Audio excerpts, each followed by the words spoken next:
Hello అందరికీ welcome back to my channel Santosh 24. So ఈరోజు vlog ఏంటంటే మేము ఇంటికి వెళ్తున్నాం అన్నమాట, మా అత్తమ్మ వాళ్ళ ఇంటికి. మా ఇంటికి వెళ్తున్నాం అన్నమాట.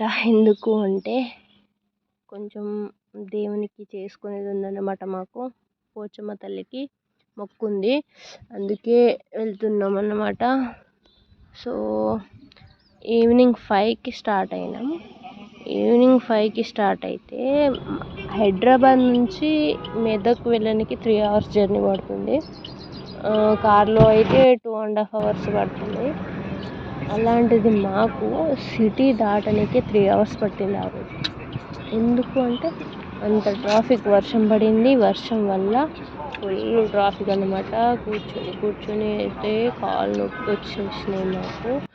సో ఏం చేద్దాం అనేసి మ్యాంగోస్ తీసుకొని మ్యాంగోస్ ఒక సైడ్ కాపీ తినేసి స్టార్ట్ అయ్యి మెదక్ వచ్చేసినాం అన్నమాట. మెదక్ అయితే చేరుకున్నాం. ఫుల్ ఆకలితో ఉన్నాం మేము. చంద్రభవన్ హోటల్లో చాలా ఫేమస్ అది. మెదక్ బస్ స్టాండ్ ఆపోజిట్లో ఉంటుంది. చాలా ఫేమస్. మెదక్ వాళ్ళు ఎవరైనా ఉంటే నాకు కామెంట్ చేయండి, ఎవరైనా చూస్తే. సో అక్కడైతే చాలా, మా వారైతే ఫుల్ ఆకలితో ఉన్నాడు పాపం. తను డ్రైవింగ్ 3 hours అక్కడ, అంటే సిటీ లోపల 3 hours పట్టింది మాకు. సిటీ దాటి మళ్ళీ ఇక్కడికి రానికి 3 hours పట్టింది అన్నమాట. సో 6 hours కూర్చొని నడుము నొప్పి లేస్తుంది. సో ఇక ఫుల్ ఆకలి మీద ఉన్నాం. ఒక్కొక్క మ్యాంగోస్ తిన్నాం అంతేగాని ఇక ఇంకేం తినలేదు మేము. సో మాకు ఇంటికి చేరుకునేసరికి 11 అయిపోయింది అన్నమాట. సో ఇక తినేసి మళ్ళీ స్టార్ట్ అయినాం ఇంటికి. కడుపు నిండా తిన్న తర్వాత అమ్మయ్య ఎంత దూరం అన్నా వెళ్ళగలుగుతాం అనేసి అనిపించింది. సో ఇంటికి చేరుకున్నాం. నెక్స్ట్ డే మార్నింగ్ ఇక మేము స్టార్ట్ అయినాం పోచమ్మ తల్లి దగ్గరికి. ఇది పల్పేట మండలంలో ఉంటుందంట. ఇది విలేజ్ ఏంటో అంత క్లారిటీగా నాకు తెలియదు. సో ఇక స్టార్ట్ అయినాం మేము అక్కడికి. ఇది చాలా ఫేమస్. దసరా నెక్స్ట్ డే జరుగుతుందంట ఇక్కడ, పెద్ద జాతర. మేము దసరా నెక్స్ట్ డేనే చేయాల్సిన మొక్కు ఇది, కానీ కొంచెం బిజీ వల్ల చేయలేకపోయినాం అన్నమాట. సో చాలా ప్రశాంతంగా ఉంది ఇక్కడ. చెప్పులు లేకుండా నడుస్తున్నాం. అంటే అక్కడ వర్షాలు పడి అంత స్టోన్స్ అన్నీ పైకి వచ్చేసినాయి.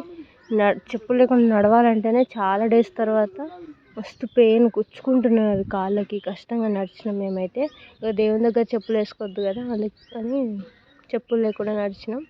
ఇక్కడ హ్యాండ్ బోరింగ్ చూడండి, గమనించండి. చాలా డేస్ తర్వాత చూసిన నేనైతే. చిన్నప్పుడు ఎప్పుడో చూసిన.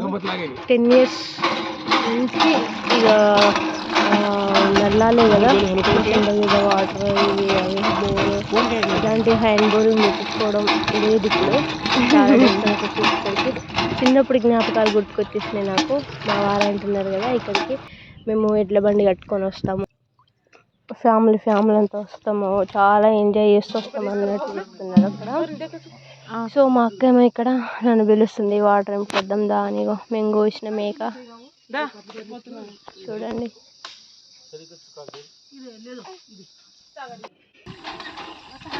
మేమైతే చాలా ఎంజాయ్ చేస్తూ కొడుతున్నాం ఆ బోరింగ్ అయితే. అంటే చిన్నప్పటి జ్ఞాపకాలు గుర్తుకొచ్చినాయి. సో అది అయిపోయాక మేము ఇక మా కొన్ని ఫొటోస్ దిగినాం. ఇక్కడ వెదర్ ఎట్లుందంటే చుట్టూ అడవి, మధ్యలో గుడి. చాలా అంటే చాలా బాగుంది. ఇక్కడ మేము ఏం చేస్తున్నాం అంటే సోలై తెలుసు కదా, బంజారా స్పెషల్ ఫుడ్, అది తింటున్నారన్నమాట. స్వీట్ కడావో అంటారు దాన్ని, కడావో విత్ సోలై. మా మామయ్య చూడండి, మా మామయ్య గారు అన్నమాట.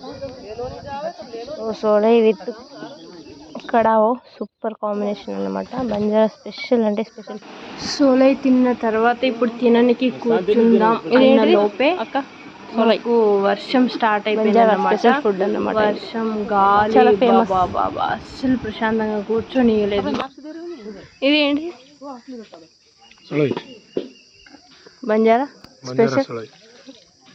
Special food. ప్రసాదం, అమ్మవారికి సమర్పించే ప్రసాదం. అక్కడ గాలి వర్షం వల్ల ఇక మేము ప్రశాంతంగా తినలేదు. ఇంటికి వచ్చినాక మా మరిది గారు బిర్యానీ చేసారనమాట. బిర్యానీ చేసి ప్రశాంతంగా తిన్నాం. ఇక్కడ మా డాడీ కూర్చొని నేర్చుకుంటుండు బిర్యానీ ఎలా చేయాలి ఏంటి అనేసి.